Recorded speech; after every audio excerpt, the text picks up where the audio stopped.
جو ٹاپک تھا وہ بیسکلی یہ تھا کہ جو انفارمیشن وارفیئر ہے اور جو پروپیگنڈا اور جو نئی ٹیکنالوجیز نے اس کو جو چینج کیا ہے اس کے اوپر میں آپ سے بات کر سکوں. پہلے تو I would like to congratulate Moeed Yusuf اور تمام جو ذمہ داران ہیں نیشنل سیکیورٹی NSA کے, جنہوں نے اتنا زبردست یہ فورم ارینج کیا.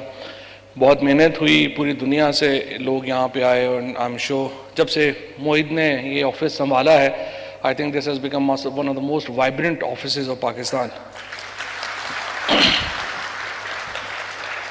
سو my praise goes for Moeed Yusuf. دوسری بات یہ ہے کہ پچھلے آئی وڈ سے کہ 40 سالوں میں اگر ہم نے اپنی نیشنل سیکیورٹی کے ساتھ جو سب سے بڑی میں سمجھتا ہوں جو کمی رہی ہے یا جو سب سے بڑا زیادتی ہم نے یہ کی ہے کہ 2 امپورٹنٹ چیزیں ہیں. ایک یہ کہ آپ اپنی کہانی سنا سکیں اس کے میڈیمز, اور دوسری یہ کہ دوسری کہانی کو کاؤنٹر کر سکیں اس کے میڈیمز. یہ دونوں ہم نے نہ بنائے اور نہ ہی ہم نے اس کی طرف کوئی توجہ دی. سو کہانی سنانے کے میڈیمز آپ کے کیا ہے؟ آپ کی فلم ہے. جب میں موحید سے بات کر رہا تھا کہ ہم چاہے آپ جتنا بھی, ہماری ایک ایکسٹرنل پبلسٹی ونگ ہے جو منسٹری آف انفارمیشن میں کام کرتی ہے, ہمارا بجٹ چند کروڑ روپوں میں ہے. اب یہ لوگ بیٹھے ہیں وہ بات کریں جو بھی وہ کرتے رہیں, بٹ ایک فلم ابھی آپ میں سے بہت سارے لوگوں نے دیکھی ہوگی, ماول ابھی چل رہی ہے, سپر ڈپر ہٹ فلم ہے, سائنس فکشن کے اوپر بیسڈ مووی ہے. Now in that movie Marvel, جو اس کی ہیروئن ہے وہ کہہ رہی ہے کہ we have caught a terrorist in Karachi. تو آپ کی جتنی ایکسٹرنل پبلسٹی پہ آپ نے سال میں جو بھی محنت کی وہ ایک ڈائیلاگ میں ہی آپ کا اڑ گیا, کیونکہ جتنے وہ ریچ ہے اس کی چیزوں کی. جو آج جو ہندوستان کا اس وقت جو ایک امیج ہے جس کی جو مودی صاحب نے خیر بڑی مہربانی کی ہے, کافی حد تک بیڑا غرق کر دیا ہے, لیکن پھر بھی جو تھوڑا بہت رہ گیا ہے اس میں بہت بڑی کنٹریبیوشن ان کی فلم کی ہے, ان کے گانے کی ہے, ان کے میوزک کی ہے, ان کی ایک جو سافٹ پاور جس کو آپ کہہ لیں کلچر کی ہے. سو انڈین جو کہانی ہے, جو ہندوستان کی کہانی ہے, وہ تھرائیو کرتی ہے اپنی فلم کے اوپر, میوزک کے اوپر, کلچر کے اوپر. ان کے جو ٹاک شوز ہے یا ان کا جو نیوز میڈیا ہے وہ ایکچولی ہمارے نیوز میڈیا سے بھی زیادہ تھکڑ ہے. سو اصل ان کی جو طاقت ہے وہ ان کی دوسری طرف ہے.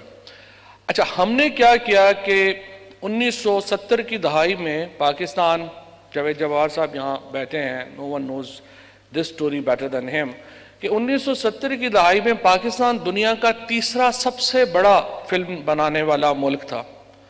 2005 میں ہم 0 کے اوپر آ گئے, ہم ایک بھی فلم نہیں پروڈیوس کر رہے تھے. دنیا کا چوتھی سب سے زیادہ سکرینز 1970s میں پاکستان میں تھیں. اب ہم ہارڈلی یہاں پہ 300-400 جو ہے وہ سینماز کے اوپر بیٹھے ہوئے ہیں, اور میں خیال ہے کوئی 700 سکرینز کے اوپر بیٹھے ہوئے ہیں. سو ڈکلائن, ہماری جو سٹوری ٹیلنگ کی ڈکلائن تھی وہ ہمارے سامنے آئی. اس کے بعد پھر دوسرا کیا ہے کہ ہم, ایک تو یہ ہے کہ جو ہم اپنی کہانی بتا نہیں پاتے. اب دوسری کہانی کا کاؤنٹر کرنے کا جو معاملہ ہے اس میں آپ کو تھوڑا مثال دینا چاہتا ہوں. مثال کے طور کے اوپر 2-3 واقعات بڑے ریسنٹ میں آپ کو بتانا چاہتا ہوں. مثلا ایک TLP کے خلاف حکومت نے فیصلہ کیا کہ ہم پولیس ایکشن لیں گے. TLP کے خلاف جب پولیس ایکشن پیک پر تھا تو کراچی میں ایک ٹرینڈ شروع ہوا, ٹویٹر ٹرینڈ شروع ہوا, سول وار ان کراچی. 3 گھنٹے کے اندر اس ٹرینڈ کے اوپر تقریباً 2.5 ملین ٹویٹس کی گئیں, اور یہ 2.5 ملین ٹویٹس کہاں سے کی گئیں؟ ہندوستان کے 5 شہروں سے. سول وار ان کراچی. اس کے بعد اگلا میں آپ کو مثال دوں, نور مقدم کیس ہوا اسلام آباد میں, بظاہر کرمنل کیس تھا, اب تو خیر سزا بھی ہو گئی, بٹ ایک کرمنل کیس تھا, اور ہر سوسائٹی میں ایک کرائم ہوتا ہے. لیکن اس کیس کے پیچھے کہ عورتیں محفوظ نہیں ہیں, صرف ایک انڈین چینل ویون نے کئی 100 منٹس کی ویڈیوز پروڈیوس کی جسٹ ٹو لیبل پاکستان کہ یہاں عورتیں محفوظ نہیں. اس کے بعد لاہور میں ایک واقعہ ہوا جہاں پر ایک ٹک ٹاکر جو تھیں ان کا مینار پاکستان کے اوپر ایک واقعہ ہوا. اس واقعے کے اوپر کئی گھنٹوں کی کیمپین کی گئی یہ بتانے کے لیے کہ پاکستان میں عورتیں محفوظ نہیں ہیں. سو یہ ماڈرن وارفیئر ہے. پھر اس میں کیا ہوتا ہے ہمارے ایک اور ہم یہاں رواج ہے کہنے کا پاکستان میں میڈیا آزاد نہیں ہے. یہ کیسے ہوتا ہے؟ پاکستان کے اندر 150 چینل ہے, 43 یہاں پر جو ہے وہ انٹرنیشنل چینلز ہیں. پاکستان کے اندر آپ کسی کو جو مرضی کوئی بات کر دے, کوئی لا ہے ہی نہیں ہے. ہمارے ہاں ڈیفیمیشن لا ہی نہیں ہے. پاکستان کا میڈیا ایکچولی کسی اور مسلم ورڈ سے کیا تھرڈ ورڈ سے بھی آپ مقابلہ ہی نہیں کر سکتے اس کا. امریکہ اور یو کے سے بھی اس لیے مقابلہ نہیں کر سکتے کہ وہاں پہ کوئی جھوٹ بولے گا تو اس کو عدالت میں لے جائیں گے, اگلے بینکرپٹ ہو جائے گا. اور الحمدللہ ہمارے جو سارے ٹیلی ویژن ہیں ان کو پاکستان میں 1 روپے کا جرمانہ نہیں ہوا. سب کو لنڈن سے یو کے کی کورٹس میں ملینز ڈالر جو ہیں وہ دینے پڑے جرمانے میں, کیونکہ ہمارے ہاں کوئی لا ہی نہیں ہے. لیکن کہا جاتا ہے جی میڈیا آزاد نہیں. سو کوئی کرمنل ایکٹ ہوگا اس کو بنایا جائے گا, پھر اس کو کیسے پورٹرے کیا جاتا ہے. مثلا میں آپ کو بتاؤں, ایک فار ایگزامپل ایک ہم نے ایک نئی لیجسلیشن جو ہے وہ ہم لانا چاہتے تھے جو کہ آکسفورم کے ماڈل کے اوپر ہم نے بنائی تھی. اس کے اوپر ایک باقاعدہ تحریک چلائی گئی اور کہا گیا جی وہ اس سے جو ہے وہ میڈیا کی آزادی خطرے میں پڑ جائے گی. ایک فیک لا بنا کے وہ واٹس ایپ میسیجز کیے گئے. پاکستان کے اخبار ڈان نے اس کے اوپر ایڈیٹوریل لکھا, اس کے اوپر یورپی یونین نے اس کو پک کیا اور پاکستان کو کہا کہ جی دیکھیں جی یہ تو ڈان بھی لکھ رہا ہے کہ آپ کے یہاں میڈیا آزاد نہیں اور یہ آپ لوگ. ہم نے کہا بھائی وہ تو لا ہی فیک ہے, جو لا چل رہا ہے اس لا وہ تو لا ہے ہی نہیں. لیکن اس کے اوپر رپورٹ ہو کیا رہا ہے. ہوتا یہ ہے کہ پہلے ظاہر ہے وائکنگز کا دور جب تھے یا دنیا اتنی مہذب نہیں تھی, before the development of international law into the present shape, اور جتنا ہیومن رائٹس اور یہ ایشوز اتنے بڑے نہیں تھے, اس وقت کیا کرتے تھے وہ جاتے تھے جا کے حملہ کرتے تھے, اللہ اللہ خیر صلی اللہ, واپس آ گئے. 1947 کے بعد یا 1949 کے بعد آپ کہہ لیں دنیا میں ایک بھی انیکسیشن نہیں ہوئی. صرف ایک ہوئی تھی جب عراق نے کویت پہ حملہ کیا اور اس کو انیکس کر لیا. اس کے بعد کوئی ایک بھی جغرافیکل انیکسیشن نہیں ہوئی. اس کی وجہ یہ ہے کہ دنیا میں یہ جو وار کا کانسیپٹ ہے یہ چینج ہو گیا.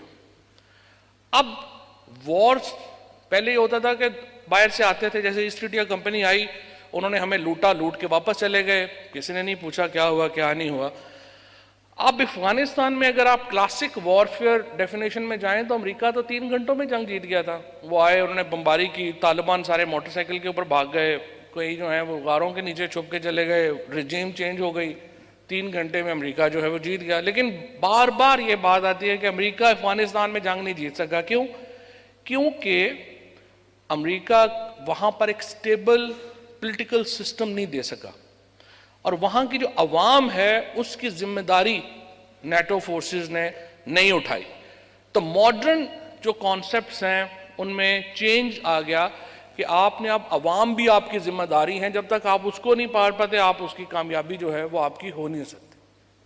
اب اس لیے کوئی بھی ملک دوسرے پہ جا کے سیدھا عام طور پہ حملہ نہیں کرتا. رجیم چینج کی ڈفرینٹ موڈز بنائے جاتے ہیں. آج کل پاکستان میں بھی آپ دیکھ رہے ہیں رجیم چینج کے لیے ایک موڈ تیار کیا گیا ہے, اور ایک نو کانفیڈنس موو جو ہے وہ لائی گئی ہے وزیر اعظم کے خلاف, کیونکہ وزیر اعظم ایک ہی پاکستان میں ایک ہی لیڈر ہے جو کہتا ہے کہ میری قوم کو عزت دو گے تو میں عزت کروں گا ورنہ میں عزت نہیں کروں گا. یہ چیز برداشت نہیں ہوتی بہت سارے لوگوں. بہرحال اس کے اوپر اب کیا کیا جاتا ہے, اب تھیوری یہ ہے آپ کو لیگلی سکویز کیا جاتا ہے. اس طرح کی آپ کے اوپر نیریٹیوز بنائے جاتے ہیں، ڈیولپ کیے جاتے ہیں قوموں کے اوپر، اور کہا جاتا ہے دیکھیں جی یہ انہوں نے یہاں پہ یہ کر دیا، یہ تو یہاں پہ جرنلزم بڑا خطرے میں پڑ گیا ہے، یہاں پہ تو منورٹیز بڑی خطرے میں پڑ گئی ہیں، یہاں پہ تو یہ ہو گیا۔ 850 ویب سائٹس جو ڈسکور کی اور ہم نے نہیں کی، ہماری اب سامنے آپ کے سامنے وہ ساری کہانی آ چکی ہے ڈس انفو لیب کی، جو کہ ہندوستان نے کریٹ کی۔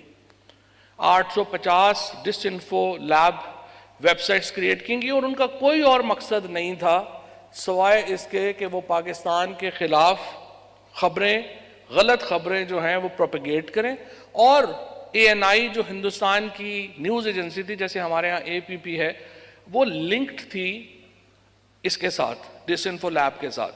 So both Indian government and these یہ جو ان کے ڈس انفو لیب کے ذمہ داران تھے، وہ مل کر پاکستان کے خلاف ایک اتنی بڑی انہوں نے کیمپین لانچ کی۔ دوسری طرف پاکستان میں 2018 میں جب میں پہلی بار انفارمیشن منسٹر بنا اور میں نے چارج لیا، ہماری جو پاکستان تحریک انصاف، اس سے پہلے میں پی ٹی آئی کا جنرل انفارمیشن سیکرٹری تھا، تو ہماری جو ٹیم تھی، جو پی ٹی آئی کا سوشل میڈیا تھا، آئی ریئلائزڈ کہ that was much bigger, much more powerful then the state. میں آ کے حیران ہو گیا کہ پاکستان کا اپنا کوئی انفارمیشن ڈپارٹمنٹ میں ڈیجیٹل میڈیا ایگزسٹ ہی نہیں کرتا تھا۔ سو ہم نے یہاں پہ اپنا ڈیجیٹل میڈیا ونگ کریٹ کیا، اور اب الحمدللہ یہ جو اب میں سمجھتا ہوں کہ پاکستان کا ڈیجیٹل میڈیا ونگ جو ہے وہ ایٹ پار ہے کسی بھی اور دنیا کے الحمدللہ میڈیا ونگ کے، ڈیجیٹل میڈیا ونگ کے۔ اس کے بعد ہم نے آ کے فیصلہ کیا کہ اے پی پی جو ہے اس کو ہم ایک ڈیجیٹل نیوز ایجنسی، جیسے اے ایف پی ہے، رائٹرز ہے، اس طرح سے ہم اس کو بنائیں گے، اور الحمدللہ کل جو ہے وہ میں نے اس کا افتتاح کر دیا ہے، اور اے پی پی انشاءاللہ اب جو ہے وہ ڈیجیٹل نیوز ایجنسی ہے اب آج سے۔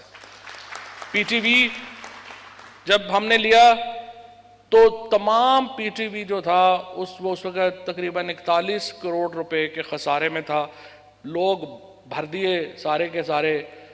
جو دیکھیں ہم جو پولیٹیشین ہوتا ہے اس کے لیے سب سے آسان یہ ہوتا ہے کہ وہ لوگوں کو نوکریوں میں رکھے اور ادارے کا بیڑا غرق کر دے، لیکن الیکشن سیکیور ہو جاتا ہے۔ بڑی سمپل بات ہے، میرے کو 300 پولنگ اسٹیشن ہے، میں ہر پولنگ اسٹیشن سے 20-20 لوگوں کو نوکری دے دوں اور کہوں کہ نوکری تم نے وہاں پہ میری کرنی ہے، لیکن یہاں پہ تم جو ہو کام کرو گے، وہ ادارہ بیٹھ جائے گا لیکن میرا الیکشن سیکیور ہو جائے گا۔ تو یہ ایک فیورٹ کام ہے ہمارے اسپیشلی پیپلز پارٹی کا فرینکلی۔ تو انہوں نے آ کے پی ٹی وی کا بیڑا غرق کر دیا۔ اب 41 کروڑ روپے خسارے سے ہم نے اس کو لیا۔ آج پرسوں ڈے بیفور یسٹرڈے الحمدللہ پی ٹی وی نے اس سال 4 ارب روپے کا ریونیو کیا ہے، that is a record in its history. اور 2 چینلز ہم نے ڈیجیٹلائز کر دیے، خالی سپورٹس چینل جو ہمارا ہے پی ٹی وی سپورٹس، اس کا ریونیو اس سال جو ہے وہ 2.5 بلین روپیز کا ہے، which is one of the biggest revenue in the history of Pakistan television۔ تو یہ وہ ایفرٹس ہیں جو ہم نے ڈالی ہیں۔ سو میں صرف اس بات کے اوپر کنکلوڈ کروں گا کہ جب تک ہمیں اپنی کہانی سنانی نہیں آئے گی اور دوسرے کی کہانی کا جواب دینا نہیں آئے گا، نیشنل سیکیورٹی ہماری خطرے میں رہے گی۔ اور مجھے امید ہے ہم نے ایک کوشش شروع کی ہے، مجھے امید ہے کہ ہم اس کو آگے بڑھا سکیں گے، اور الٹیمیٹلی دنیا پاکستان کی کہانی کو سنے گی بھی اور اپریشیٹ بھی کرے گی۔ بہت شکریہ۔